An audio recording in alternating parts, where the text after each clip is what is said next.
والله يريد أن يتوب عليكم والله يريد أن يتوب عليكم ويريد الذين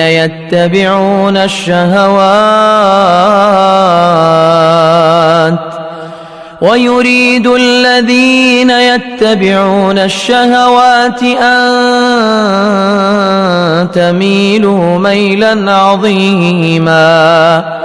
يريد الله أن يخفف عنكم وخلق الإنسان ضعيفا.